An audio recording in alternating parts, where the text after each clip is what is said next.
someone is asking the question, said, how do I train my own voice? All right, now I think person is asking because he wants to know how he can on his own train his voice or her voice. It's easy to actually train yourself, even though I always don't recommend it because you don't really know your vocal range and what to do. If you are a soprano singer, what kind of trainings do you do? How do you build your soprano voice? If you are an alto singer, how do you handle the richness of your voice and all that? But you can train yourself if you pay attention to some certain training. For example, if you follow me a lot, you notice that I post a lot of content about understanding your vocal range and how that works. All right, so if you want to train yourself, it's easy. The first thing you need to do is try to know your vocal range. Know, are you an alto singer? Are you a soprano singer? Are you a tenor singer? Are you a bass singer? That will help you understand what your stretch is, what high pitch means for you, what your high notes are and what your low notes are. Because now if you don't know these two things, you're going to end up sometimes in the process of training your voice, shout past your vocal range, which is not good for you, or try to achieve something too fast you are not able to achieve because your vocal elasticity cannot go past a particular limit. All right, so the first thing you need to really understand is your vocal range. And number two thing is learn how to free up all your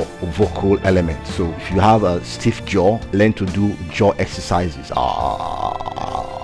Release your jaw tension and all that. All right, also learn how to breathe properly. All right, breathing is not really that hard, just like you normally breathe, but in the case of singing, you have to breathe lower, all right, to your lower lungs, and fill up your lower lungs before you begin to breathe out. And then learn how to suppress. So suppress your lung by holding air for a longer time than you used to. All right, then also learn to sustain the air. All right, that's the next thing you need to learn. When you learn how to sustain the air and how to suppress the air and sustain it, then you've learned at least a little bit of what will help you in your singing. Then once that has been done, the next thing you need to now begin to work on is how to now expand your vocal range.